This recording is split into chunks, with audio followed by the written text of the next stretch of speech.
There's one word that is crushing many companies and just seeping profits right out the back door. It starts with an S. Find out what that is and what to do about it next.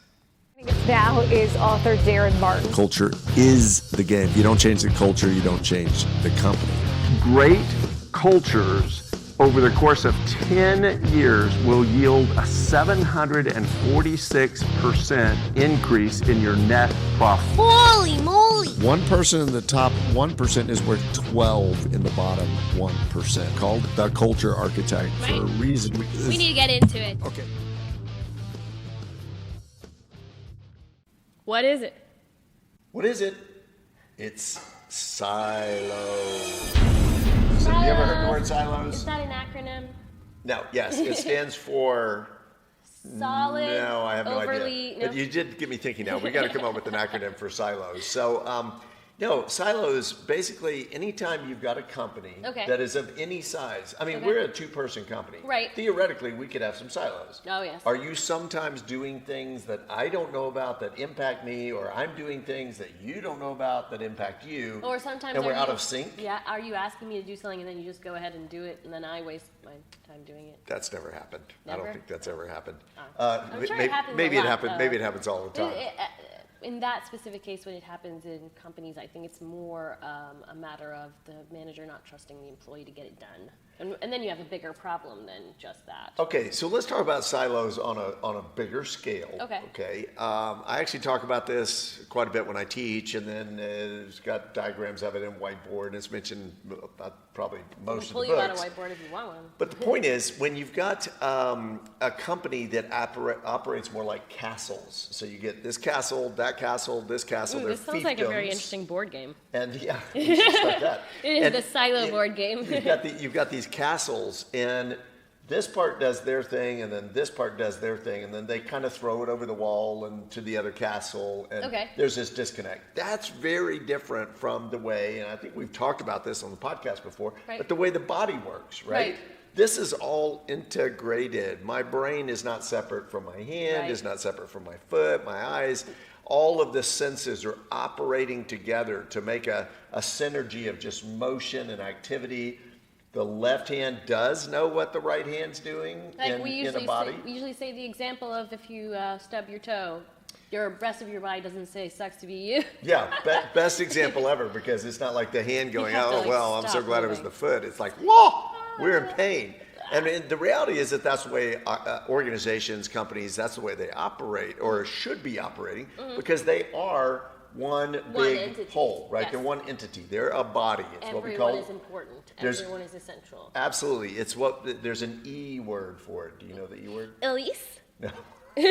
Sorry. Enterprise. So when you think of your company as an enterprise with all the connected parts together, that's very different from what how most companies operate, and it's these silos. Okay. So can I give you some typical silos? Yes. Okay. Sales and marketing. Okay. Right? They hate each other. Well, they can, and marketing's out there kind of trying to promote the product, sales is trying to sell the product, and they're dependent on each other, right? Because if marketing's not going very well, I may not close as many sales. Right. So everybody's got an opinion. Sales is like, no, we need to run more ads like this, or we need to do it this way. And marketing's going, no, our market research says that doesn't work. Well, I'm out in the front line, right? My customer wants red box. No. We can't make it red. We need it. We want it maroon. No, it's got to match our red. overall. I'm telling you, 3 of my clients will prefer red. No, maroon is what we're going with because that's the mass. No, I'm the salesperson and I need to close this deal and I don't care if you have to order me a box. Okay, so now here's what the beauty of what's going on right now, though. If in reality those two are talking to each other, that is starting to de-silo some if they can come to some agreement. Here's what happens. Marketing's over here going, oh, blankety blank sales department, they can't get straight. And sales is over there going, if marketing would only give, and they're not even doing communicating at that level. They're just apart, right? What am I trying to say? Production and maintenance, right? So you've got like production before perfection. Well, that's different. And maintenance to maintain perfection. Yes, I love it. It's really good. So, I did a lot of work in refineries, and we always had the operations side, which is production. We had the operations side. They're running the equipment. Right. Maintenance is needed to fix the equipment, keep it running, keep it optimized, and so forth. And we did constantly at odds with each other. But why? We know, for example, in relationships, we know that maintenance is what's required. You get happy, you get married. If you're not maintaining, if you're not doing the things you used to do, it just fall falls apart, right? So maintenance has to go hand in hand with. Okay, but instead of working together, in my experience, what happens is operations says, "Why can't you keep our equipment? But I need you today. This is a work order. This is an emergency." And maintenance is out there going, "Well, you guys didn't. We need advance notice. We haven't even ordered the parts, and we can't." Total disconnect. Right. I mean, there's so many salaried versus non-salaried, right? Hourly. Union versus non-union. Management versus not management, right? All of those things are opportunities within a company for people to be a part and be pointing the finger, which is the worst thing you can do in a company. I was just pointing. Point. It's the worst thing you can do in a company, right? Because what happens is it just siphons off all of the energy and the power of what should be an enterprise. Maybe that's why Walt Disney outlawed pointing with one finger. Did he really? Yeah, he did. Walt Disney outlawed pointing, but it was because too blamey. It was because in certain cultures it's offensive. So he forced everybody to use two fingers. I did not know that. Yes, that's very cool. You have to use two fingers, but still, you're still pointing. Okay, Only so with back to silos, back to our topic of today. So it doesn't matter what word you want to call it. It just is the situation, and everybody's familiar with this. This is not a big revelation because people live it. You're watching this, you're probably experiencing it. In fact, what kind of silos do you face at work? What are some of the biggest ones that you have? But anytime it's not moving in sync, it's like if every leg of the caterpillar was trying to do its own thing and I think operate. You could probably draw it out because you could draw yourself like 4 castles. Let's say you have 4 departments, and then you could put the arrows and see where the arrows are not matching up. I love it. You can make a little, circle kind of thing. I was also thinking, what about role play? We do this in schools all the time. You give people 2 characters, right? You're going to be. I'm trying to get this straight. Okay. Anyways, you pick 2 characters and you role play, right? You put them in the middle of the fun. Make a game of it. Okay. You're marketing, but you're going to be sales today. Okay. And you need to tell that person what their problem is. I and love fix it. it. I love it. So this I actually use. I do this quite a bit when we do like strategy sessions and so forth. Put yourself in the other person's shoes. Right. In fact, Henry Ford said, "If there's any one secret to success, it lies in the ability to know the other person's point of view as well as your own." Exactly. Take a walk and when you get 2 people together that have differing perspectives, maybe they're at odds, 2 employees, they're having conflict, and you sit them down and you say, "Okay, who wants to go first?" And then Elise says, "Okay, I want to go first." Right. And then the manager says, "Okay, Elise, I want you to explain to me what the problem is from Darren's point of view." And then people's faces go like, "Oh, okay, I don't know what to do this." Actually, I don't know what. But that's the they're problem. upset, People don't get in the other perspective. They don't look at it from there. What's it like to be in shipping and getting inaccurate information about where we're shipping to because the salesperson was too much in a hurry to fill in the paperwork and just said, "Oh, well, y'all figure it out." What's it like to be in accounting and you want to pay the salesperson his commission on time, but he was too busy to fill out the forms that were put there for a reason? Absolutely, and you're having to chase them down. And I hear these stories after stories because people aren't considering what that's like. So one of the big steps to de-siloing an organization is you got to go walk around and talk, schedule on purpose, meetings with,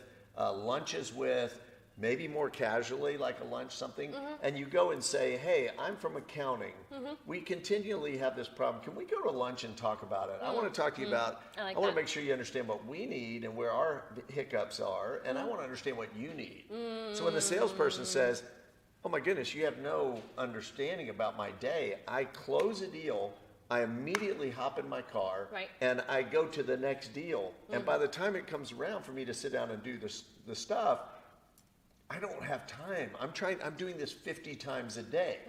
So now the accountant goes, "Oh, whoa, what?" And now IT's involved. And IT goes, hey, what if we built a platform or a system where you could talk it into a thing and it would fill out the form? Whoa, that'd be fantastic. Why don't that'd be a deal changer. Yeah, work together to come up with better processes if the current processes are not working for us. And the only way you know that is when people start talking to each other. Yes. So first thing you got to start with, I think we've done a show on this, but you got to start with seeing the world through the other person's perspective. Yes. Take them to lunch, ask them, hey, what struggles do you have on a day-to-day basis? What's your biggest headache? What's your biggest headache with our department or our group or me personally? What are some things that if I were to do would make your job easier? And if both parties are asking themselves that, now you can start to get this consensus of, oh, well, what if we put a plan in place? And then over long periods of time, what's going to happen is through these meetings and through the talking, you're going to breed this consideration for each other in the business. It starts with that, leave things better. You get that sink mentality. How do I do this in a way that sets you up for success? Exactly. Right? And then if everybody in the company is considering everybody in the company, you find yourself with a shipping department that wants to take the time to double check the information, right? Absolutely. If you forgot the suite number, when I put it in, I can Google that. It'll take me 2 seconds, but I can come and tell you, hey, I had to do this. It took me an extra time, and I would love it if you would do that, right? There's a communication happening.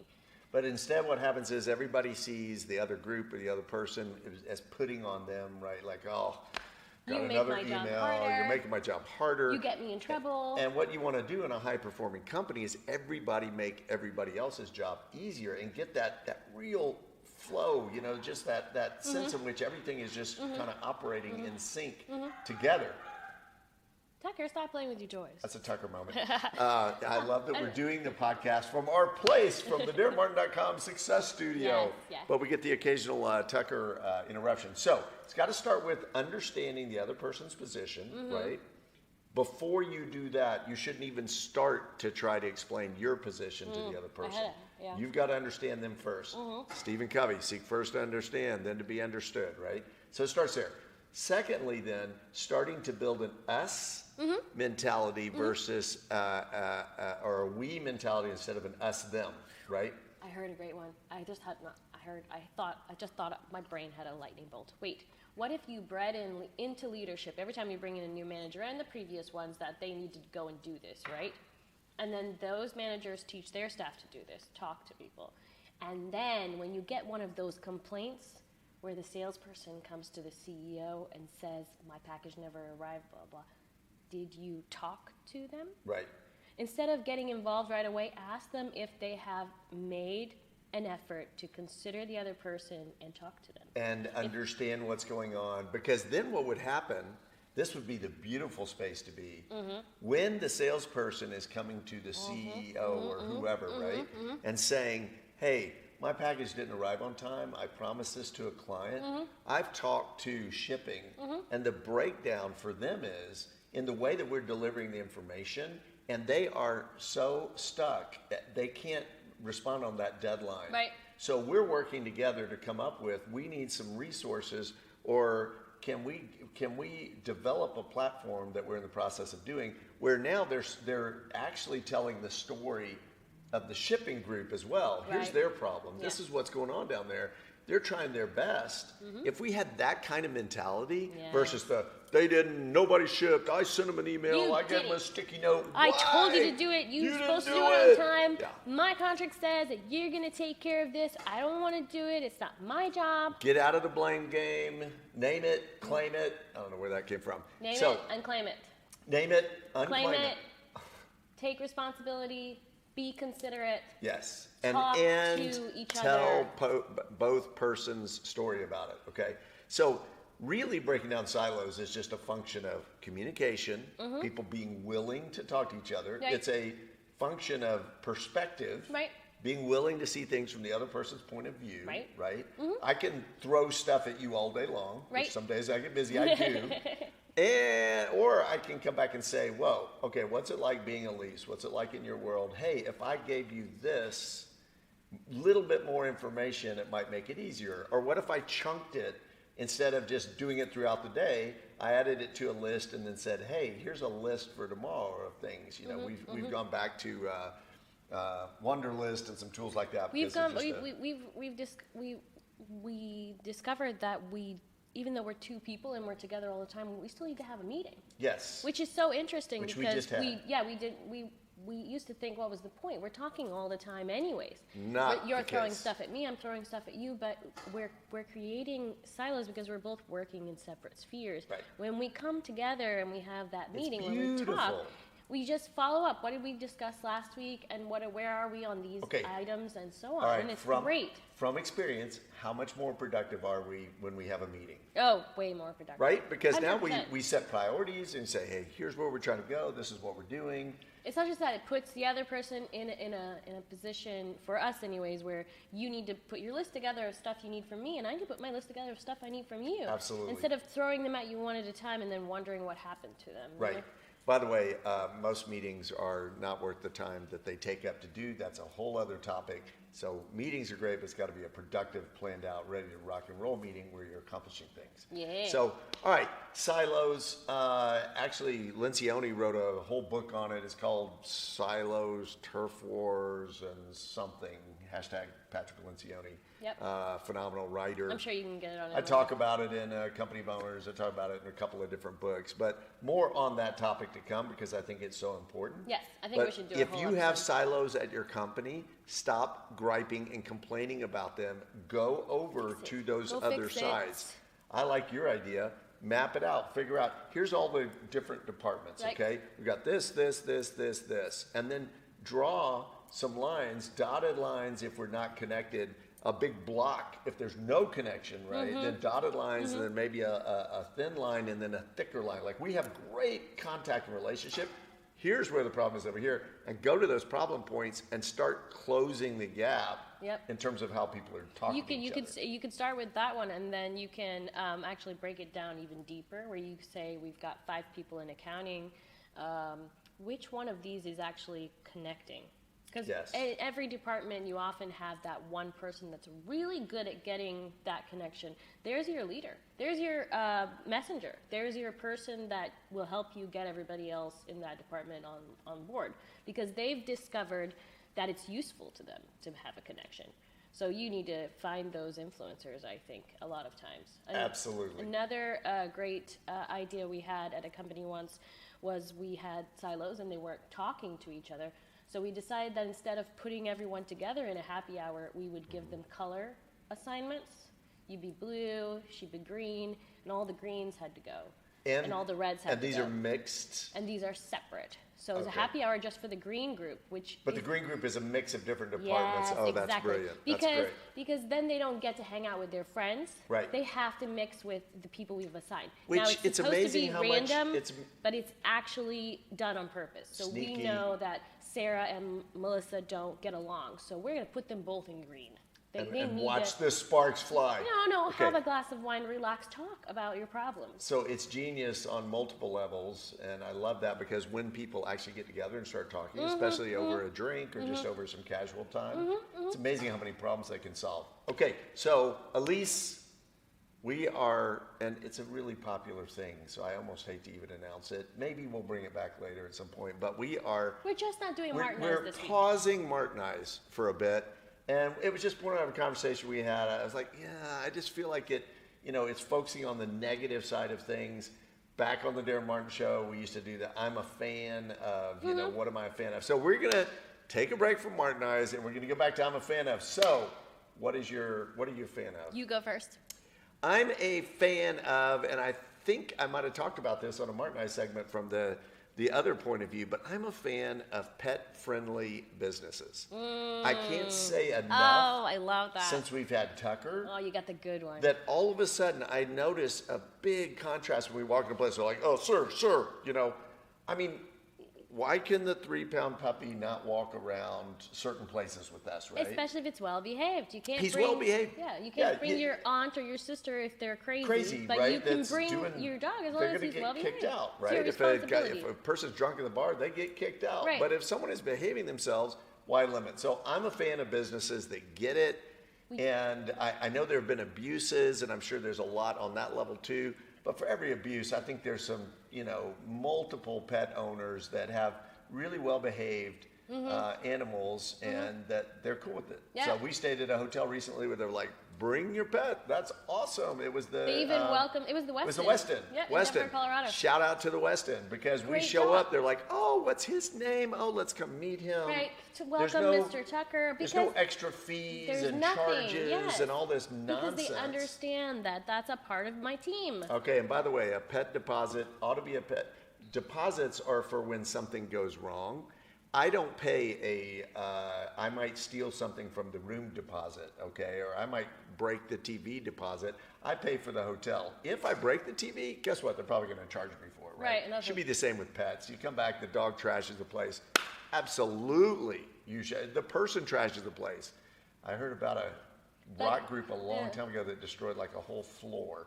They should be charged. This but is yeah, sounding a little bit like businesses. Martin Eyes right now. Okay, sorry. What are you a fan of? I'm a fan of puppy clothes. Oh my goodness. That's an understatement of the year. How many clothes does Tucker have? I'm just gonna put up a picture right now, and you can see some of his really cute outfits. Okay, but you're gonna post them. I love it. I love it. He's got a fireman outfit. He's got a blue jean outfit. He's got a little tie boxer outfit. He's got a Chinese New Year outfit. outfit. But he also has khakis he's got a and Thai dress shirts. Tie boxer and, outfit. He's got pocket squares. He's got Dogs in clothes. Yep. Why not? I love it. He should look you fancy keep him too. very, and everybody loves it. So, okay, silos, eliminate them. More on that to come, but for the time being, go back, look at your company, and figure out what parts and pieces are not working well together. And you don't give it to somebody else. You take it upon yourself to have the responsibility of tearing down those silos. Watch how much more effective you are as a company, how much better everybody's life is, and how much more profitable you will be.